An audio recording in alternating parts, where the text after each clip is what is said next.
I know you said that y'all had a good service as well, and Courtney, you said the same, and the weather, beautiful. Beautiful. Wanya and I went to brunch together, and we were just sitting outside at the golf course. It was gorgeous. It was very nice, and you all know I'm from the country, but I'm just not an outside type of guy. That's right. That's not what God ordained on my life. But yesterday, I was. It was beautiful. Yes, we sat out there for like almost 2 hours. Just I was surprised. it did get a little toasty. When I got in the car, I was though. like, oh, I was like, it's Wanya's all dressed up in his suit. I was like, it's hot. Yes, hey, you know, you had layers on, okay? Yes. So that definitely made a difference, but it was beautiful outside. Sometimes outside could be okay, Wanya. You know, sometimes it can. You know, but I'm trying to grow into it, you know, little by little. he already said he wants my fiance to take him hunting Yes, one day. I So do. we'll see.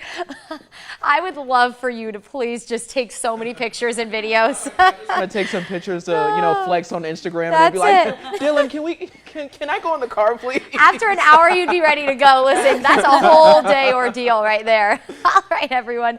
Good morning. Happy Monday. Hopefully you as well enjoyed your Easter Sunday just as much as we all did. It really was a beautiful first half of the day. Of course, the second half of the day looked a little more like this, a rainy end to your Easter Sunday, but hopefully all of your Easter festivities were put to rest as the rain started rolling in. Of course, I know that probably put a damper on some of those Easter maybe dinner plans if any of you had any. And speaking of the rain, we do still have some out there. In fact, we do have some heavy rain in some of our southern counties. It looks like in parts of Wilcox County, parts of Dodge County, now moving into Milan. That'll be knocking on the door in McRae, the heavier rain that is. Also parts of Alamo in the next 15 minutes. Parts of Lawrence County dealing with some heavy rain. So if you are about to travel on I-16 in parts of Lawrence County, just take it a little bit slower on the highways, and a lot of our highways are wet. We did have quite a bit of steady rain through parts of Houston County, just like you saw on our sky cam. So the roads are really wet area wide, as this isn't the only rain we've been dealing with. It started yesterday afternoon and has been persisting through this morning. Here's a look at the rain through Houston County. So now passing over 75,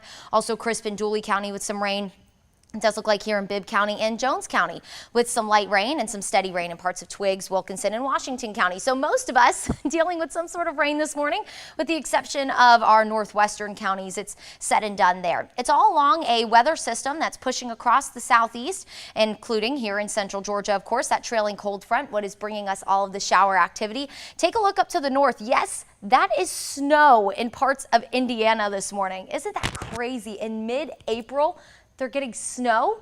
No, thank you. That is why we are living here, everyone. We are going to be nice and warm for the most part this week. Now, we do have another cold front that is going to move through, by the way. All you need to know about that, it's just going to offer us a breeze and reinforce that cold air for us as we head into really tomorrow morning. That's when you're going to notice that cooler air spill in.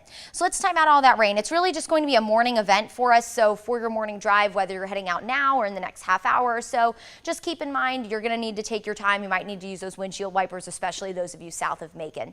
As this weather system starts to push closer to the coast, that'll bring all the rain and storm activity to parts of the Carolinas, including the potential for an isolated severe threat for us here at home. We're simply going to deal with just a few wraparound showers around this low, very light rain. So if you're running any errands today, picking up the kids from school, heading out and about from home from school and work today, you might run into just a light shower, but that's going to about do it. Here comes that second front. It's going to dissipate as it moves through the area. High pressure is going to build in. So what does that mean? We are going to be cooler, we're going to be breezy, and we're going to have a lot of sunshine return for the day tomorrow. And we will by this afternoon as well, by the way. The morning will start cloudy, but once we head closer to the lunch hour, a lot of sunshine will return to the forecast. Temperature-wise, kind of depends where you live today. Upper 60s if you're north of Macon, closer to 80 if you're south of Macon. Through the overnight, this is when you're going to notice that cooler air. Tomorrow morning, we're waking up 15 to maybe even 20 degrees cooler in some spots, low to mid 40s to send you out the door tomorrow morning. And tomorrow afternoon, unseasonably cool, but really pleasant. Low humidity, lots of sunshine, near 70. Overall, a beautiful looking Tuesday on the way. The rest of the week, we stay dry. We'll experience an increase in cloud cover for Wednesday and Thursday, but gradually warming through the week. We'll be back in the low 80s by Friday.